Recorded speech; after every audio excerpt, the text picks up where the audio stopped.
Our journey continues in the most romantic of places, 19th century Paris, on a brilliant summer morning.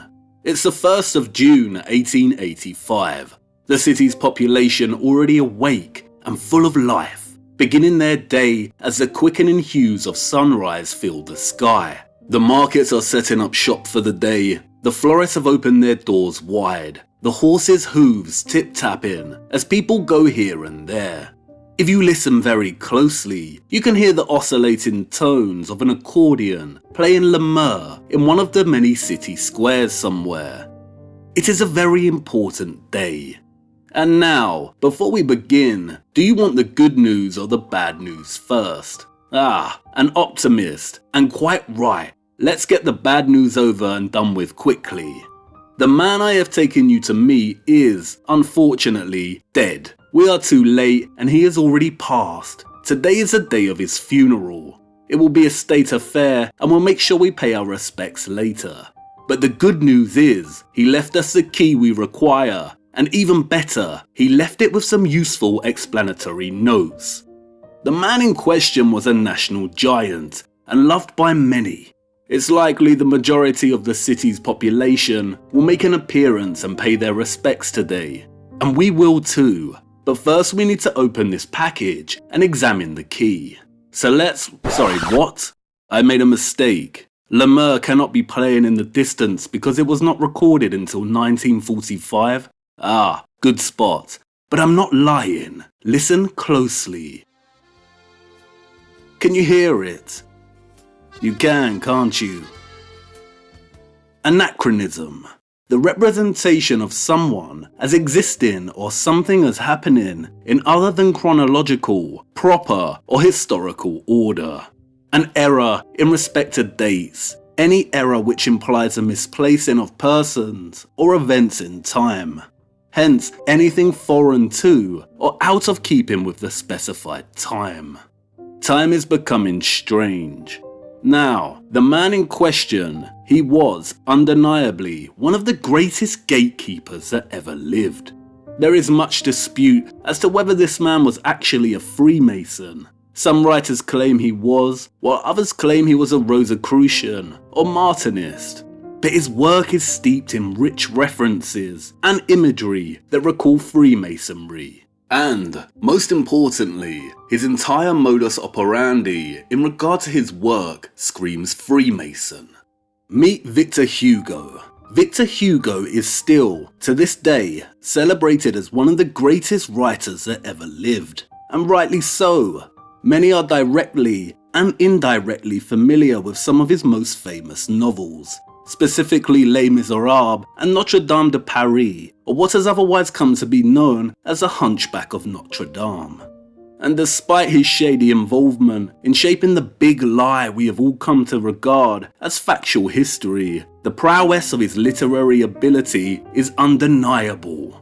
Even in translation, Hugo's command over language makes his English counterpart Charles Dickens pale in comparison. A true literary giant.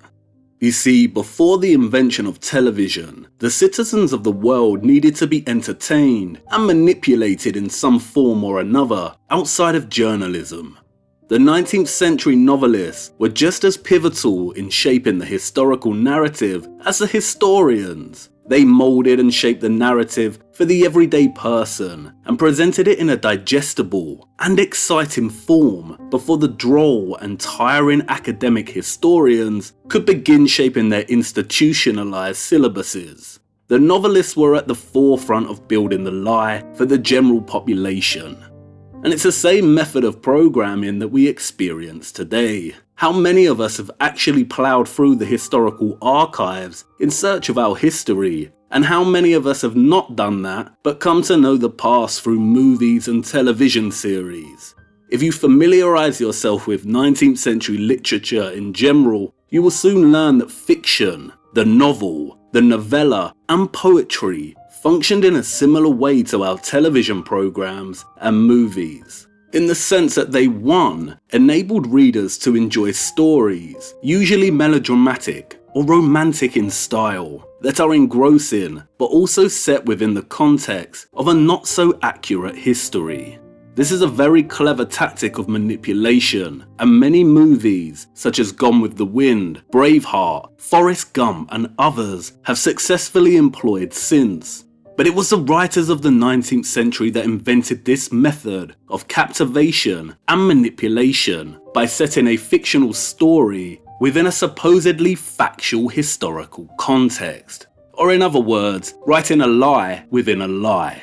Examples of this kind of macro historical programming include Les Miserables, in which Hugo sets his story of multiple, interwoven fictional lives amidst a historical backdrop beginning with Napoleon's defeat in 1815 and culminating in the June Rebellion against the monarchy in 1832. The novel is infamous for its lengthy digressions, which make up over 900 of the 2,700 pages of narrative. These digressions take the form of essays, in which Hugo muses on topics such as the Battle of Waterloo and the plethora of orphans in 19th century France. We have, therefore, a writer weaving a very readable piece of fiction, and within this framework, interweaving various essays that solidify the false narrative. And the reader, already enamored by the fictional story, has no choice but to make their way through these essays for fear of missing key narrative developments with the fictional characters they have come to love. And many writers employ this exact macro-historical programming technique, i.e. embedding their story within a much larger historical narrative. We see it in Leo Tolstoy's chronicle of the French invasion of Russia and the impact of the Napoleonic era in War and Peace. It's there in Dickens' account of the French Revolution, in A Tale of Two Cities, and in James Cooper's The Last of the Mohicans. And 2. The novel became a perfect medium for the higher-uppers, the cultural elites and masons, to play their little games and hide things in plain sight. For those that like to question the validity of the historical narrative, Victor Hugo's novels read like a series of coded messages. We have the voice carrying the main storyline, which is firmly embedded within a historical context, and that the everyday reader eagerly absorbs. And then another parallel voice, the one in the know, and speaking to others also in the know. So much of what you are looking for is hidden, in many ways, in the literature of the past. And in order to get the most out of some of these writers, I'd like to introduce you to a couple of literary techniques to look out for, and that will assist you in your own time. All the clues you are looking for are buried in the literature. It's all there in the fiction, waiting to be deciphered and pieced together. We will primarily use Hugo's Notre Dame de Paris as an example. We will cover some of these techniques first, and then we will discuss the key he has left us. And please bear with me. As we continue, you will see that I am neither reaching with or stretching these examples to fit a theory, but rather the contrary. Before we delve into this, let me introduce Hugo's Notre Dame de Paris a little in case you aren't familiar with it. It was published in 1831, but the entire events of the text are set at the end of the Middle Ages, specifically 1482. And it's during this time period that the Renaissance is starting to gain momentum. This is a similar time period in which the Jesuits and astronomers are beginning to build the heliocentric lie. The text is anachronistic in nature. Hugo frequently compares and contrasts his current era, the 19th century, with the bygone era of the Middle Ages, in which the events of the novel take place. The overall melodramatic plot of the story centers around a tangled web of infatuation, in which three central characters, Claude Frollo, the Archdeacon of Notre Dame Cathedral, Captain Phoebus, one of the king's high-ranking knights, and the disfigured bell ringer Quasimodo, love and lust after an orphaned Romany street dancer named Esmeralda. With these three men competing for Esmeralda's love, things can only, of course, end in disaster. And it's in this tangled web of infatuation that Hugo weaves complex and subtle ruminations on our hidden history. The first of these techniques is the use of anachronism. Hugo's entire text is anachronistic in the sense that it is set in 1482, but the narrative voice of the book is very much of the 19th century. The most common type of anachronism is an object misplaced in time, and Hugo's Notre Dame de Paris contains many of them. There are many descriptions and sentences that are out of place and context. And Hugo uses anachronism not to progress the story he is trying to tell, but instead to progress the false historical narrative. For example, upon first seeing the mysterious character Esmeralda dance in one of the city's squares, the writer Gringoire exclaims, if he had had all the riches of Peru in his pocket, he would have certainly given it all to the dancer. But Gringoire did not have Peru, and anyhow, America had not yet been discovered. Gringoire's reference to Peru here is out of place in the year 1485. If we are to believe the historical narrative, then the Americas and Peru were not discovered yet. A character in this time period should not know of Peru. It would have been more realistic for him to exclaim, if he had all the riches of the King of France. But Hugo uses the riches of Peru, a seemingly useless and unrealistic image, for no other reason than to reinforce to his 19th century audience that the Americas were not discovered in 1482. Anachronism is one of the primary techniques many writers in the 19th century, especially Sir Walter Scott, employed to build and shape the historical lie to an unbeknownst audience. This is Hugo fulfilling the duty he was hired for. But there is another Hugo in this text, a more mischievous one that cannot help himself. And if we look closer at a lot of the imagery within the text, and from our own perspective, then we see just how mischievous Hugo dares to be. This next technique is something I call hiding within the figurative. When I say figurative, I mean within the descriptions, the similes, the metaphors. You remember how the Bible frequently employs the image of giant trees to describe the Nephilim. This is an example of hiding within the figurative, hiding a potential truth within descriptive language itself, the writer's own subtle form of hiding in plain sight. Dickens does it at the beginning of Bleak House, when he describes the muddy London streets, as if the waters had but newly retired from the face of the earth. And it's everywhere in Hugo's Notre Dame de Paris. For instance, when staying in the towers of Notre Dame Cathedral, under the protection of Quasimodo, Esmeralda's grief is transformed by the tolling of the huge bells at the top of the towers.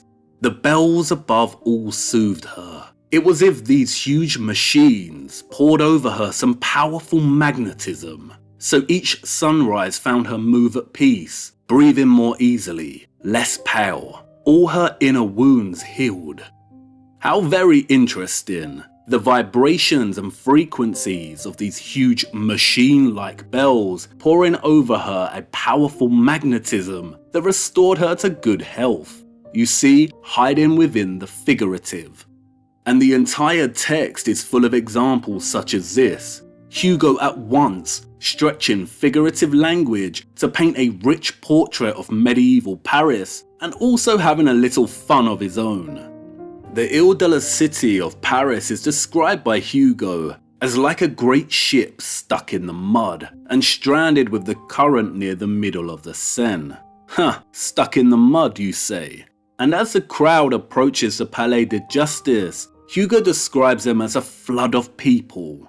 To onlookers watching from their windows, he writes, the crowd presented the appearance of a vast sea, into which a dozen streets, like so many river mouths, continually disgorge fresh streams of heads. The waves of this human flood, constantly spreading, broke against the corners of houses. In the centre of the tall, Gothic facade of the Palais was the grand staircase. Up and down it flowed continuously a double stream, breaking on the central flight of steps, and then spreading out in broad waves over its two lateral flights.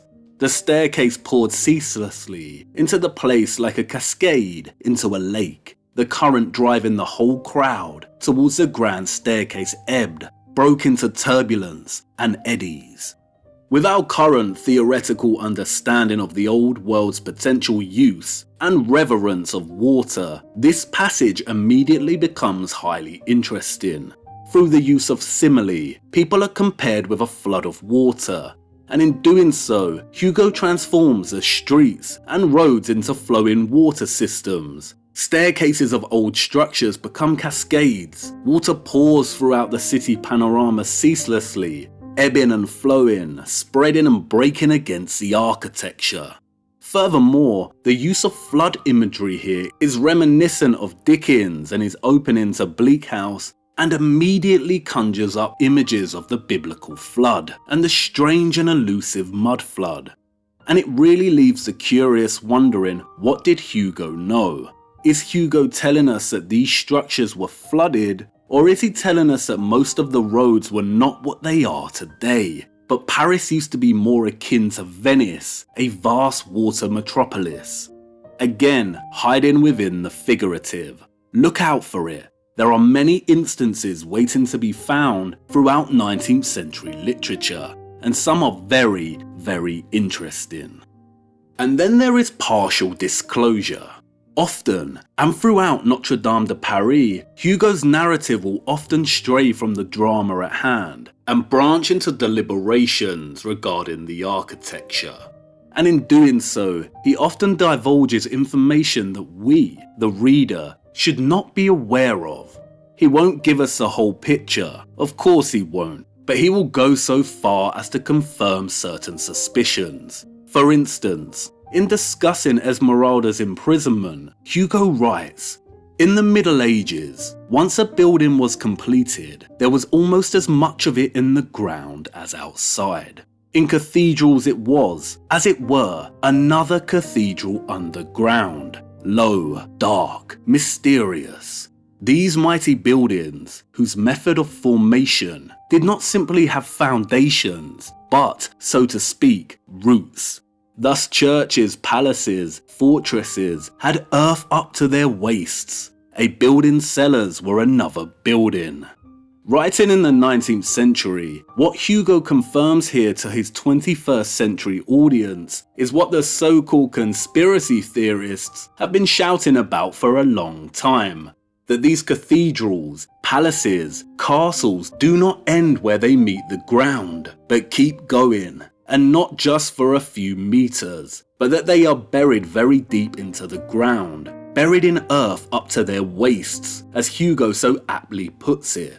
And this is partial disclosure because, while Hugo will not tell us why these structures are half buried in the ground, his explanation of them being built this way in the Middle Ages does not cut it. He does confirm that yes, indeed, they carry on down into the streets below us, and they go deep. And as the novel progresses, it becomes very evident that Hugo's descriptions of Paris and its architecture such as this are not coincidental. He knew exactly what he was doing with this text, and it becomes even more evident in the final literary technique I want to discuss before we look at the key. This technique is allegory. Allegorical metaphor, or allegory, is a device that many writers use to convey semi-hidden or complex meanings through symbolic figures, actions, imagery, or events, which together create the moral, spiritual, or political meaning the author wishes to convey. And while it sounds complex, you are most likely very familiar with allegory. For instance, in his classic children's novels, C.S. Lewis employs allegory in the form of the lion Aslan, whose death and resurrection parallels that of Jesus Christ. George Orwell's Animal Farm is a political and satirical allegory of communism during early 20th century Russia. To understand Hugo's use of allegory in Notre Dame de Paris, we need to look a little closer at the novel's central characters. The first character, and without a doubt the most infamous even to those unfamiliar with the text, is Quasimodo. Quasimodo is an orphaned outcast, banished from society due to his disfigurement, who lives in Notre Dame under the patronage of Claude Frollo, the archdeacon. Quasimodo is described by Hugo as having a large head bristling with red hair, between his shoulders an enormous hump. He has a tetrahedral nose, a horseshoe mouth, irregular teeth. He is as broad as he is tall, and displays a perfect ugliness. As Hugo writes, he looked like a giant, broken into pieces, and then badly mended. Throughout the novel, Hugo describes Quasimodo's size as gigantic, often depicting him as a kind of cyclops. Quasimodo is our typical friendly giant. On the outside he is hideous, but on the inside is kind and warm. He is also bewildered and in love with Esmeralda, the Romany orphan who generates her living by dancing in the city's streets. Esmeralda dances and performs street magic with her pet goat, and while the Parisian locals do love to watch her perform, they also suspect her of black magic. They call her the Egyptian, the witch, the pagan. And then we have Quasimodo's master and patron, Claude Frollo, who holds the position as archdeacon of Notre Dame. He is a tall, slender, creepy, controlled and bitter man. He is secretly in love with Esmeralda and stalks her quietly in the shadows. There is a darkness surrounding Frollo, and he is one of the narrative's key antagonists, a tragic villain. He also has a secret. As the narrator explains, the inhabitants of the city would often see a strange, intermittent red glow, appearing, disappearing, reappearing at short, regular intervals, coming from one of the high towers of Notre Dame Cathedral, late into the night. The old Parisian women would exclaim, "There's the archdeacon at his bellows, hell's sparking up there." The locals describe Frollo as a sorcerer, but he prefers the title of alchemist. I hope you remember our reading of Falconelli's The Mystery of the Cathedrals and the Metals. And like all alchemists, Frollo is obsessed with turning lead into gold. Gold, he explains, is the sun. To make gold is to be God. The sun is born of fire. Fire is the soul of the great whole. Light, gold, the same thing. Fire in its concrete state. The difference between the visible and the palpable. The fluid and the solid. For the same substance, from steam to ice, that's all. Like Falconelli's work, we have Hugo placing the figure of an alchemist in the Middle Ages at work directly inside one of these huge, magnificent cathedrals. And not only that, but we have a portrait of an alchemist obsessed with the sun, and he describes the sun as being made from the same source that produces gold. Frollo claims that like steam is the fluid and ice its solid, the sun's fire is the fluid and gold is its solid counterpart. Interestingly, Hugo spends time in the novel lamenting the destruction of the statue of Saint Christopher, or, as I hope you remember, Ophoros, that used to reside within Notre Dame, and who came to symbolize the great connection between alchemy and the cathedrals. In stark contrast to Frollo, we finally have Captain Phoebus, a high-ranking knight for the King of France. Phoebus is of noble birth, handsome, vain, arrogant, untrustworthy, and also a womanizer. The women love him. He gets what he wants when he wants it. He is not in love with Esmeralda, but he does lust after her sexually and is determined to seduce her, to use her, and then forget her. Phoebus is the second antagonist of the story. Enamored by Phoebus's handsomeness and confidence, Esmeralda, of course, falls madly in love with him. And what is very interesting is Hugo's decision to call the captain Phoebus. In Greek mythology, Phoebus is the god of the sun. In Roman mythology, this god is called Apollo. And in a weird, twisted turn of events, Phoebus not only seduces Esmeralda, but also allows Frollo to hide in a closet and watch. But Frollo has other plans than just watching Esmeralda be seduced. In a frenzied rage of jealousy for her love of Phoebus, he bursts from the closet and attempts to stab Phoebus to death.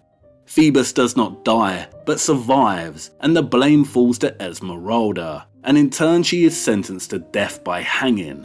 Frollo's attempt to kill Phoebus, and the blame falling to Esmeralda, sets in motion a dramatic chain of events that leads to Esmeralda being rescued at the last minute by Quasimodo, and taken to Notre Dame Cathedral, where both orphans seek asylum.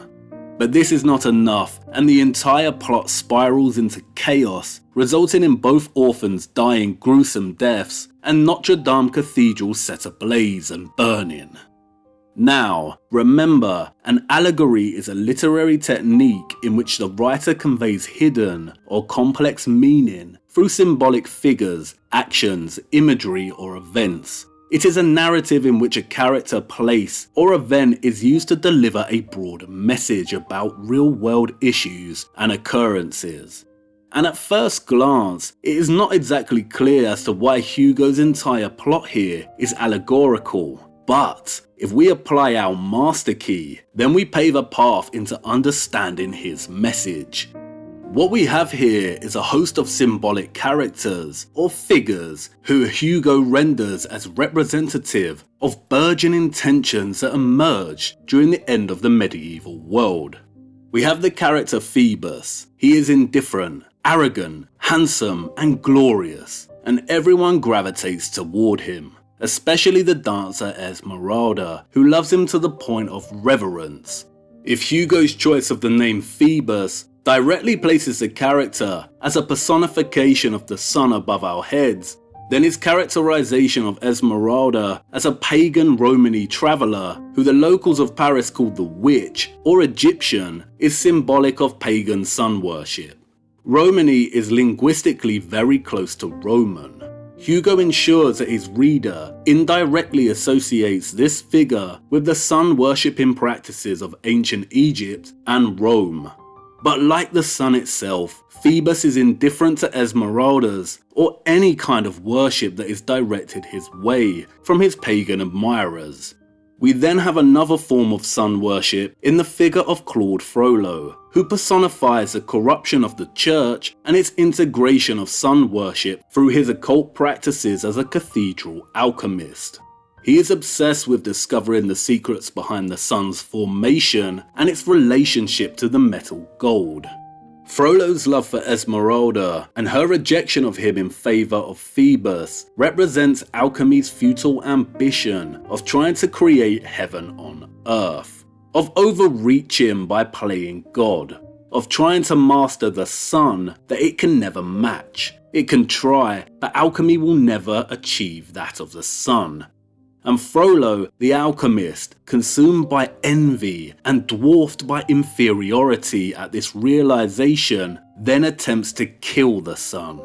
And in doing so, sets off a chain of events that leads to the downfall of many of the characters, culminating in Esmeralda being hung at the end. And who are the victims of the whole story? It's not Esmeralda. Her reluctance to acknowledge the emptiness behind her sun worship, behind her passion for the light, leads to the suffering of the real victims of the tale. And that is, first of all, Quasimodo, the red-haired giant who is ostracized from society and whose only real connection is with the cathedral where he lives and its bells. The second is the cathedral itself, which ends up ignited and ablaze with fire. On top of the highest gallery, higher than the central rose window, rose a great flame between the two bell towers with swirls of sparks, a great ragged furious flame. The worship of the light and the attempt to dominate the sun result in the downfall of the old world, symbolized here by Quasimodo and the cathedral. Interesting, isn't it, that Quasimodo is depicted as a red-haired giant. We also have the recurring motif of sun worship, and this time an attempt to kill the sun, who, of course, does not die. He is damaged and forever changed, but still returns unconquered. Damaged and changed. How interesting. Phoebus is the unconquered sun. Why do we find the sun throughout historical monuments, literature, and mythology represented as unconquered? Hugo's allegory of the end of the Middle Ages both at once places the sun as a central catalyst to that end, and reinforces the importance of key figures such as the alchemist, the pagan, the church, and giants in this time period. I hope you are starting to see just how pivotal Hugo's text is for those of us trying to navigate the muddy deception dumped over our history.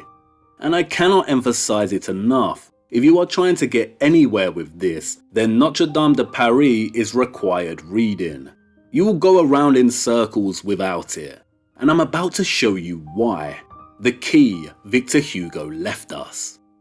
Can a high-ranking gatekeeper develop a conscience? Can they pause and regret the direction the world is heading, the direction that they themselves played an invaluable role in steering us toward?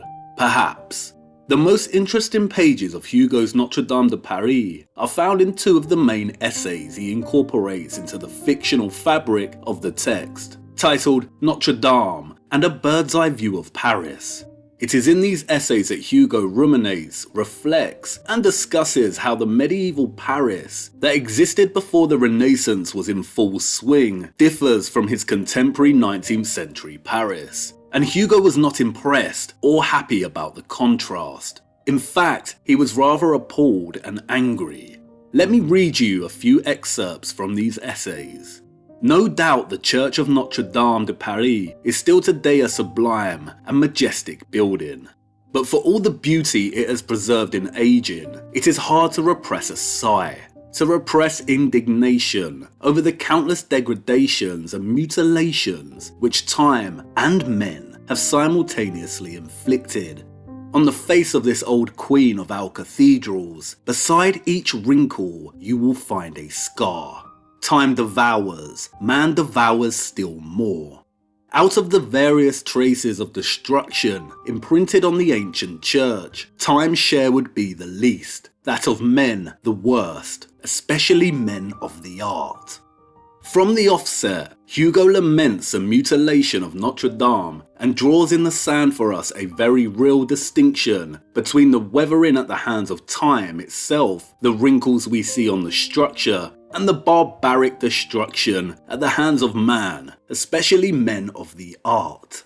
Hugo walks his reader up to the top of the cathedral, asking them to pay attention to the countless acts of barbarity of every kind.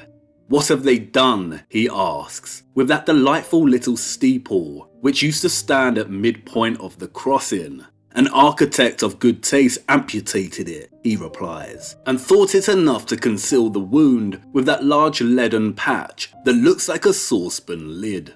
And now Hugo gets into full swing and starts putting a lot in context and perspective for us. Really pay attention to what he now says. That is how the marvellous art of the Middle Ages has been treated in almost every country. Gothic architecture is today disfigured by three kinds of ravage. Wrinkles and warts on its skin are the work of time. Marks of violence, brutality, contusions, fractures, the work of revolutions and war. Mutilations, amputations, dislocation of its limbs, restorations, are the Greek, Roman, and barbaric work of professors and fashions. Fashions have done more harm than revolutions. They have cut into the living flesh, attacked the bone structure of the art underneath. They have hewn, hacked, dislocated, killed the building, in its form and in its symbolism, in its logic as in its beauty. And then they remade it, brazenly, in the name of good taste.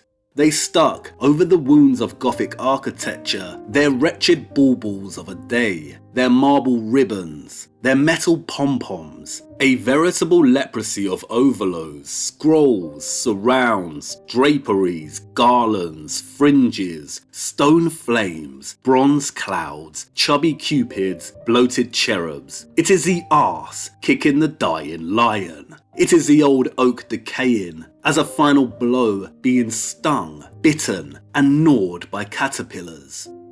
The first thing that needs to be addressed here is that Hugo will not give us the entire truth. He will not clearly describe what the old world actually looked like, who its citizens were, how it functioned in terms of government, everyday life, its technological capabilities, and just how much it differed from the 19th century.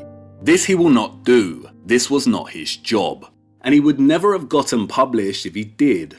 Any real secrets of the old world have been delegated to hide within the figurative and will not be addressed front on. But, as these passages make explicitly clear, Hugo was outraged by just how much the old world had been ravaged, mutilated, destroyed, and erased by his current 19th century day.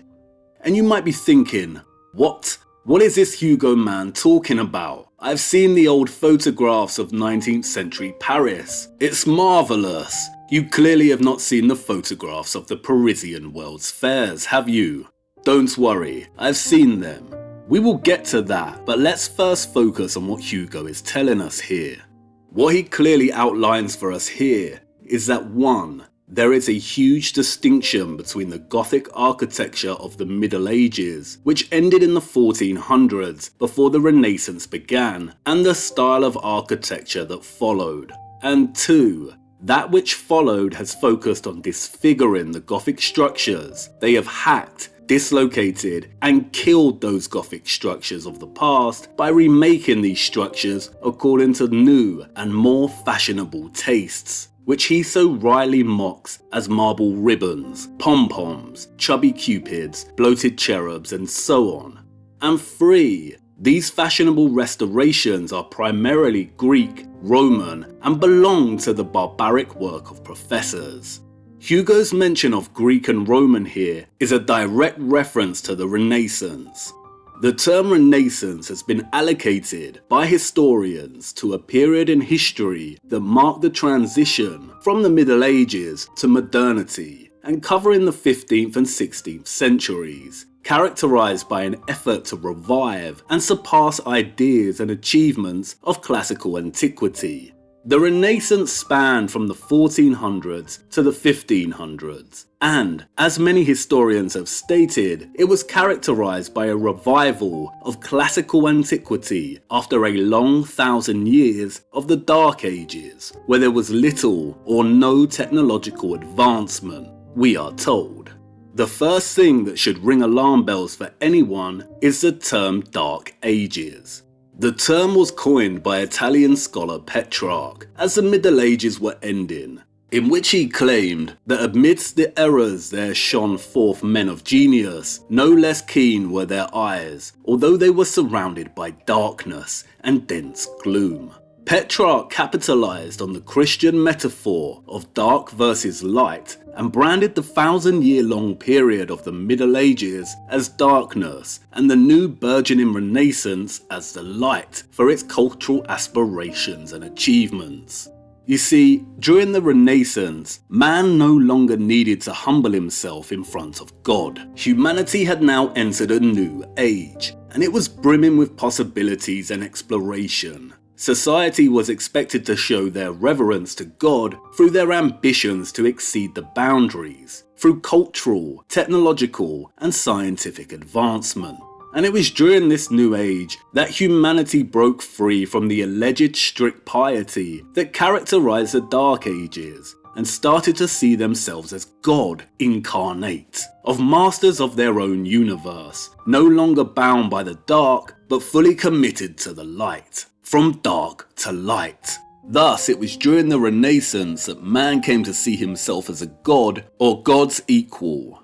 But, as Hugo makes clear, for all its emphasis on advancement and revival, the Renaissance actually built itself on the decaying backbone of what preceded it, the medieval Gothic age.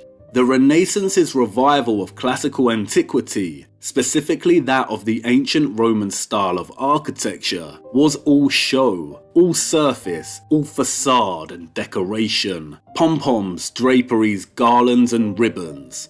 And this is where alarm bells should start ringing again. The revival of classical antiquity. Who or what rose again? The empire of the sun rose again. Rome. You see, the great little lie in the history books is that the people we see in these photographs, and those that came before, built these structures through pure innovation, with horse and cart, with wooden scaffolding and apparatuses, through traditional methods of masonry. They did not, but the great big lie is a complete suppression of those that actually invented everything. Those that were conquered and whose entire history was mutilated and erased after they fell, as the conquerors began repurposing all of their structures and infrastructure with the intention to hide, reshape, redesign and make claim to their heritage. There is a very clear distinction that needs to be made regarding the impossible structures of the past, of the structures that we have discussed so far. And this distinction is that there are at least two very distinct styles, two distinct factions, two distinct old worlds. Both magnificent, both wondrous, both technologically impossible by our standards. And we cannot fully grasp this until we have walked through the first door. But on the surface, they are easily recognizable. And while it does not fully capture the complexity of this, one of the best ways to recognize this distinction is through the arch. Gothic architecture is characterized by pointed structures. Its arch is pointed. Its enormous cathedrals rise into towers and pointed spires. Whereas the classical style of Rome and Greece favours rounded arches, rounded domes, and a vast amount of decadence, often accompanied by statues of Phoebus, Venus, Zeus, Apollo, and so on. These are not the same style. They did not belong to the same society, and they are in fact directly opposed to one another. And I know what you want to say. What? You told us that the citizens of the future belong to one unified civilization. I know I did, and again forgive me, but I needed you to firstly contemplate the impossibility of these structures, and secondly consider the alternative technological functions they could have held. Too much complexity would have confused matters, but we are after the nuance now. A unified civilization. Sounds a little like globalism, right? No, these structures right here, these are not the fruits of the same society. They are, in fact, in direct opposition to one another. The Gothic belongs to one and the classical to another. So far, I have not done justice to just how complex the matter actually is. Go on, I know you want to say it. What if this Hugo man is a liar? You even said yourself he was a gatekeeper, likely a mason or an elite deceiver. What if his little novel about a hunchback was written to throw us off the scent? I know, and you're right, he cannot be trusted. His job was to bring the fabricated history of France alive to his 19th century readers. Where he is lying with this novel, however, is in depicting the Middle Ages as a period of stern religious sanctity, of archers, knights on horseback, of the Crusades. He does not explicitly outline for his readers what the Middle Ages was actually like. But, as his works show, he was haunted by its decimation, its destruction and erasure for most of his life. Victor Hugo did not just write fiction, he was a strong activist, actively attempting to prevent the widespread, organised, and very real destruction of the old medieval world that continued to take place well into the 19th century. In addition to Notre Dame de Paris, Hugo wrote several non-fiction essays on this subject that everyone should read. One in particular, titled The War on the Demolishers, is very important. As he writes, at this time, there is not a single town in France, nor a single administrative centre where the destruction of some historical monument is not in consideration, already begun or fully achieved. either by the action of the central authority or by the action of the local authority under the consent of the central authority, or by the action of individuals under the tolerant gaze of the local authority. The devastators have never been lacking for justifications. Under the Restoration, Catholic edifices of the Middle Ages were spoiled, mutilated, disfigured, profaned more sanctimoniously than anything in the world. The congregation developed the same excrescence on their churches as they had on their religion.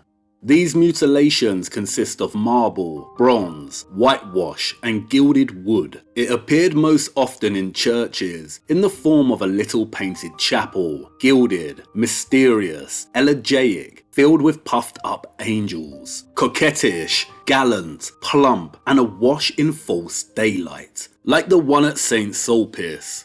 In Paris, vandalism flourishes and prospers under our very gaze. Vandalism is an architect. Vandalism settles in and luxuriates. Vandalism is feted, applauded, encouraged, admired, entertained, protected, consulted, subsidized, paid for, naturalized. Vandalism is the Public Works Commissioner for the government account. He has slyly installed himself in the budget and he nibbles quietly at it like a rat does his cheese. And of course he makes good money. Every day he demolishes something of the little that remains to us of that admirable old Paris. What do I know? Vandalism slathered paint across Notre Dame. Vandalism altered the towers of the Palais de Justice. Vandalism amputated 2 of the 3 spires at Saint-Germain-des-Prés. Vandalism has his newspapers, his coteries, his schools, his pulpits, his public, his truths. Vandalism has a bourgeoisie on his side. He is well fed, well funded, swollen with pride, almost wise, ever so traditional, a good logician, a strong theoretician, happy, powerful, attendant to his needs, well-spoken, and content with himself. He protects young talents. He is a professor. He awards the great prizes of architecture. He sends students to Rome. He wears an embroidered frock. He is a member of learned societies. He attends court. He lends an arm to the king and strolls with him through the streets, whispering plans in his ear. You must meet him. One no longer restores, one no longer even spoils, one no longer even makes ugly, one simply tears down. And one has good reason for this. We wish to erase it all fully from our history. We devastate, we pulverize, we destroy, we demolish in the national spirit. It's in Hugo's essays that the implications of the key he has handed us start to really flourish. What we learn in Hugo's ranting, raging animosity towards the destruction of the old medieval world is that 1. It is still continuing well into the 19th century and primarily takes the form of amputating sections of structures and redecorating them in neoclassical facades. When repurposement is not possible, the structures are simply torn down. And that 2. This is not arbitrary, random destruction and repurposement, but calculated, planned, and organized. It is factored into the budgets of local and national authorities across France, and by extension, the whole of Europe. Hugo makes clear that the budget to destroy, repurpose, and erase that of the old medieval world is seemingly endless and well protected, even to the point that organizations send students to Rome to study and emulate these styles back in France. There are prizes for repurposement. It is encouraged and normalized through newspaper propaganda and through the education and religious systems. And as the essay continues, the enormity of just how much has been changed since the Middle Ages really starts to dawn on the reader. It wasn't just in the Renaissance, the 15th and 16th centuries, that the rise of neoclassicism and its aspiration to erase the old world of the Middle Ages dominated the social spirit of the time. As Hugo Riley states, As for the edifices that we build in place of those that we destroy, we will not accept the change. We do not want it. They are wretched. All the monuments of the 17th century, even as much as they are an improvement on those of the 18th, and far beyond those of the 19th, whatever their good airs, whatever their grand impressions, the monuments of Louis XIV are like his children. Many among them are bastards. As you can see, this repurposement agenda continued through to the 17th, 18th, and was still occurring in the 19th century. We are looking at 500 to 600 years worth of destruction, revision, and repurposement. The claim that there was a reset in the 19th century greatly miscalculates, underestimates, and simplifies a very complex agenda that spanned half a millennium and that was comprised of a series of smaller resets, all working towards the goal of erasing the old medieval world and building and solidifying the mode of society that we find ourselves in today. And so what, you might want to ask? Who cares when the reset began and when it ended? Paris, and most of the world that we see in the 19th century photographs, looks glorious. All that matters is they have lied and hidden years and years worth of technology and knowledge from us. I agree, the Victorian era is glorious, but by our standards. And if what we see in the Victorian era was the apogee of civilization, then what is Victor Hugo so angry about? And why does he outline that there has been a repurposement agenda ongoing since the 1400s? What were they repurposing, hiding, editing, destroying, and erasing? Why was he so angry in the 1830s? What did he know? What came before the Renaissance's revival of the classical style? Just because the world looked glorious in the 1800s, and there is a lot of evidence to suggest that those between the 1400s and 1800s were way more technologically advanced than the history books tell us they were, does not mean we should disregard the complexity surrounding the issue. It matters for multiple reasons, but primarily because having a clearer timeline can help us start to classify, differentiate between, and define what we mean when we talk about the old world. Are we discussing the 1,000-year-long period that had been lost, destroyed, swept under the rug, and tarnished as the Dark Ages? The 1,000-year period in which the immense and beautiful pointed architectural style of Gothic was born? Or are we discussing the 500-year period of destruction, revision, repurposement, and revival that followed? This cathedral is very different structurally and stylistically to this colonnaded building. If there was a case to argue for a 1,000-year-long millennial reign of a civilization, an argument for coherence and solidarity, it is to be found here. This period, however, is half a millennium's worth of rebuilding and revision. It is here we find imperial hegemony, dominance and authority over what came before, with an agenda to erase it from history.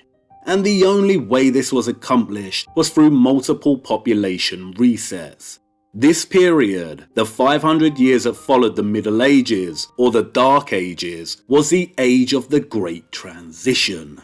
Anatoly Fomenko once wrote that history is nothing but our model of the past, and we need a better model, one that attempts to do it justice. Not everything in the history books is a complete fiction.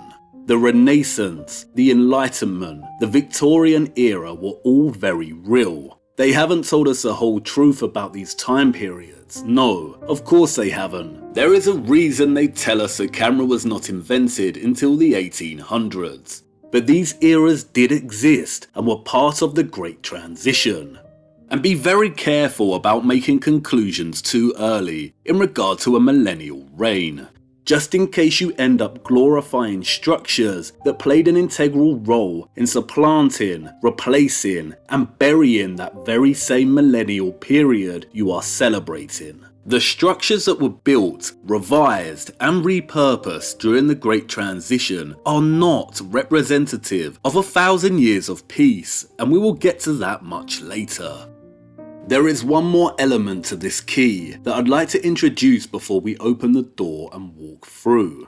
In Notre Dame de Paris, Hugo muses on the written word itself. So many of the systems integral to our mode of living today were introduced in the Renaissance. Not only did the astronomers and church redesign our conception of the universe, not only were our methods of timekeeping firmly established, not only did the financial system that we are still beholden to today become dominant, but the printing press became critical in establishing a new mode of information communication, that of the written word. In probably the most outstanding chapter in the entire novel, Hugo declares that the invention of printing is the greatest event in history. Printing will kill architecture. Now, listen very carefully to what he says. This is so critically important. Architecture began like any system of writing. First it was an alphabet. A stone was set upright, and that was a letter. Later on, words were formed. Stone was laid upon stone. These granite syllables were joined. Language tried out a few combinations. Finally, they produced books. And they grew, multiplied, intersected, becoming more and more complex. Thus, he continues, during the first 6,000 years of the world's existence, architecture was a great script of the human race. This book of granite began in the Orient, and the last page was written in the Middle Ages. Architecture, up to the 15th century, was the principal record of mankind. During that time, no concept of any complexity appeared in the world which was not made into a building. But then printing arrived in the Renaissance, and the printing word, gnawing like a worm at its buildings, sucked and devoured it. As architecture diminishes, so printing swells and grows. So as early as the 16th century, the printing press, grown now to equal stature with declining architecture, fights and slays its rival. By the time the 18th century draws to its close, the printing press has destroyed everything. In the 19th century, it will rebuild. Thus, to sum up what we have said so far, mankind has two books, two records, two testaments, masonry and printing, the stone Bible and the paper Bible. The past must be reread on those marble pages. Can you now see why it was perhaps necessary for those who conquered to change and repurpose so much? Not only to destabilize, destroy, and hide the entire infrastructure of the old world, but also to scatter and shatter the stories and accounts these structures silently spoke, to disband their testimony, and then rewrite a fabricated history and propagate this information widely across the world through the medium of the printed book. And that's a very disturbing notion. What if there was a Bible written in stone? And wasn't that precisely what Falconelli was referring to? That the cathedrals had a message written in stone that testified to an alchemical, technological past. But what if they testified to more than that? Books can be burned, but stone can also be altered, facaded, torn down. And here lies a major issue for us in the 21st century. How to read the stone books of the past if the Great Transition scattered their message. We must learn to read, but the language we must first master is that of repurposement and revision. We will continue to chase our tails unless we start to differentiate between the old medieval world and the Great Transition that followed. There is so much waiting to be discovered in making this distinction. And now Hugo has given us the key, we can walk through the door and attempt to do this. But before that, it's time to pay our respects. His funeral is underway as we speak. And, as you can see, a huge amount of Paris's population is here in mourning. Hugo was a national giant, a towering figure of letters, who wrote Paris the lie into life. who was of the same cloth as those he came to despise? Can a gatekeeper develop a conscience? Hugo's daughter was confined to an insane asylum. His 2 sons, wife and mistress also died, all within a very short time frame. And then it was his turn. A couple of days before he died, Hugo wrote, "To love is to act." Did his love for the old, bygone world of the Middle Ages spur him to action, to protest its demise at the hands of its conquerors? Did he become just a little too rebellious? Did he start to forsake the gate he was instructed to keep? And did his family suffer as a consequence? Perhaps, perhaps not. We'll never know. And here we are again, in front of the Arc de Triomphe. Hugo's funeral procession began here, an ironic and objectionable location to commemorate a man who detested the fruits born of the neoclassical Great Transition. This arch, it is not a magnet, it is not old world technology. It was constructed in the era it was said to be built.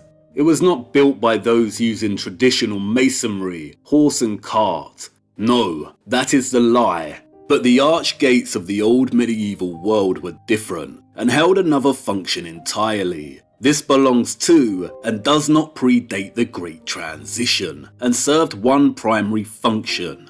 Bewildering in its impossibility, yes, in its gargantuan size, and its juxtaposition with the tiny people at its feet, yes, but unapologetic, arrogant, monstrous, and imposing. The final declaration of imperial dominance and victory over the old medieval world. A seal of triumph, a moment of jubilation frozen in cold stone. Its audacious pride barely concealing its sole function, to mark the return of Rome. How many of these triumphal arches of the same style can be found across the world? Start looking at the dates of when they were put up. They were erected to declare the completion of a 500-year-long reset in many locations around the world. But this one looks different on this day, wouldn't you say? Can you see what they've done?